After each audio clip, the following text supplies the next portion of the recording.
saya Putri Marasati dari kelompok 9 akan mempresentasikan mengenai bab analisis CVP dan konsep biaya relevan. Dan saya akan menjelaskan bagian yang pertama, yaitu mengenai analisis biaya volume laba.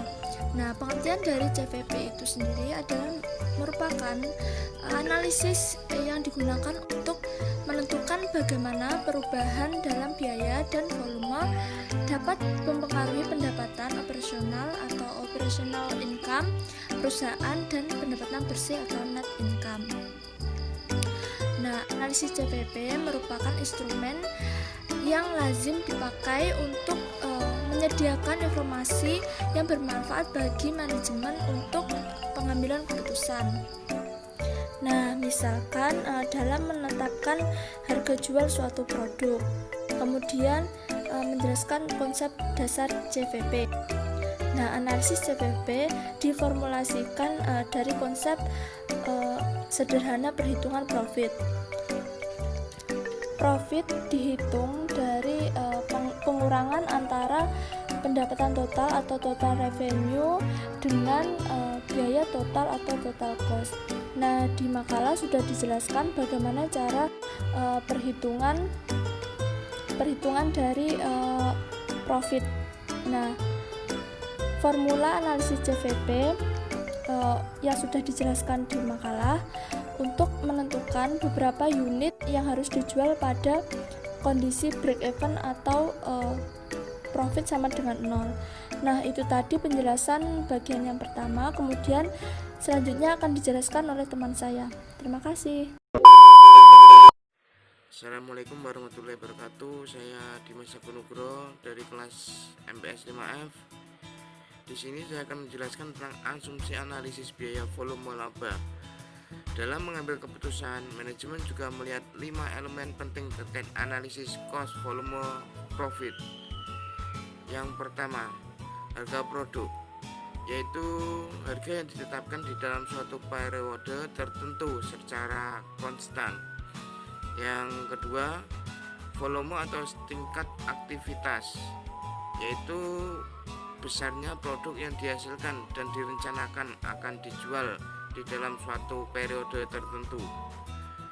Yang ketiga, biaya variabel per unit, yaitu besarnya biaya produk yang dibebankan secara langsung pada setiap unit barang yang diproduksi.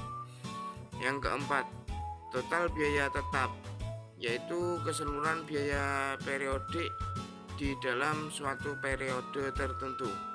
Yang kelima, bauran volume produk yang dijual, yaitu proporsi volume relatif produk-produk perusahaan yang akan dijual. Dalam melihat hubungan di antara kelima elemen tersebut, terdapat beberapa asumsi yang harus digunakan di dalam hubungan di antara besarnya biaya dan volume serta laba yang akan diperoleh, yaitu yang pertama, harga jual produk yang konstan dalam cakupan yang relevan. Hal ini berarti harga jual setiap unit produk tidak berubah walaupun terjadi perubahan volume penjualan. Yang kedua, biaya bersifat linear dalam rentang cakupan yang relevan dan dapat dibagi secara akurat ke dalam elemen biaya tetap maupun biaya variabel. Yang ketiga, dalam perusahaan multi produk, bauran penjualannya tidak berubah. Yang keempat, jumlah unit yang diproduksi sama dengan jumlah unit yang dijual, berarti jumlah persediaan tidak berubah. Analisis biaya volume biaya tergantung pada sejumlah asumsi yang membatasi. Asumsi-asumsi tersebut diantaranya adalah yang pertama, semua biaya diklarifikasikan sebagai biaya variabel ataupun biaya tetap.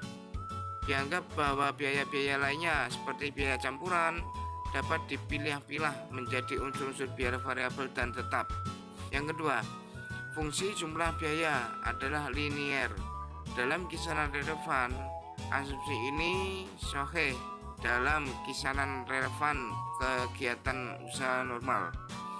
Yang ketiga, Fungsi jumlah kegiatan pendapatan adalah linear dalam kisaran relevan. Harga jual per unit dianggap konstan dalam kisaran volume produksi. Yang keempat, analisisnya untuk sebuah produk atau bauran penjualan dari bermacam-macam produk adalah konstan dalam kisaran relevan. Apabila produk-produk mempunyai harga jual dan biaya yang berbeda-beda, perubahan bauran penjualan akan mempengaruhi hasil-hasil analisis biaya volume laba. Kelima, yaitu hanya terdapat satu pemicu biaya, volume unit produk atau rupiah penjualan. Yang keenam, dalam perusahaan pabrikasi, tingkat persediaan pada awal dan akhir periode adalah sama. Hal ini menyiratkan bahwa jumlah unit yang diproduksi selama periode berjalan sama dengan unit yang dijual. Dengan pengertian dan asumsi seperti tadi, maka jika salah satu elemen saja berubah, maka hasil analisis cost, volume, profit pasti akan menghasilkan kesimpulan yang berbeda pula dan dapat menghasilkan keputusan yang berbeda juga. Assalamualaikum warahmatullahi wabarakatuh. Di sini saya Muhammad Randi Setiawan sedikit menjelaskan tentang pemanfaatan analisis CVP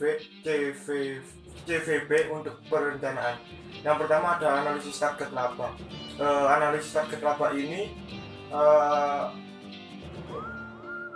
dalam aplikasi hubungan biaya, volume dan laba pada dasarnya sama dengan analisis titik impas, di mana perbedaannya hanya terletak pada jumlah laba yang diperhitungkan dalam formulanya.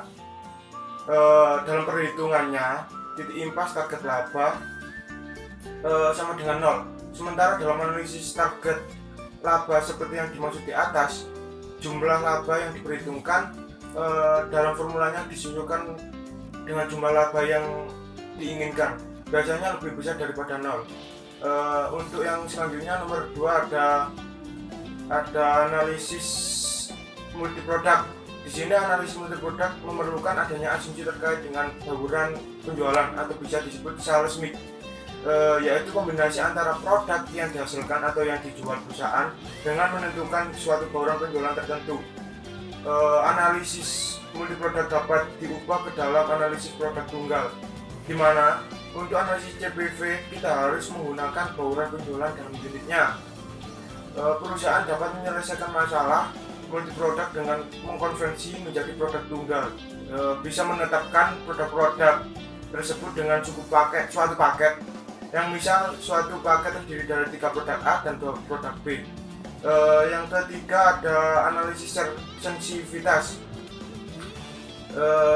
Salah satu aspek dalam analisis CVP ini bahwa adanya perubahan dalam satu faktor atau lebih yang mempengaruhi analisis dapat diadakan penilaian atau evaluasi.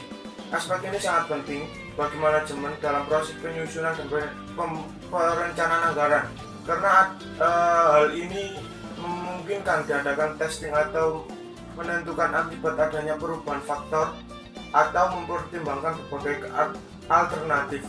Biasanya metode yang digunakan adalah laporan laba rugi komparatif. Analisis sensitivitas merupakan analisis yang dilakukan untuk mengetahui akibat dari perubahan parameter produksi terhadap beberapa kinerja sistem produksi dalam penghasilan keuntungan. Itu mungkin sedikit penjelasan dari saya, kurang lebihnya saya mohon maaf. Assalamualaikum warahmatullahi wabarakatuh.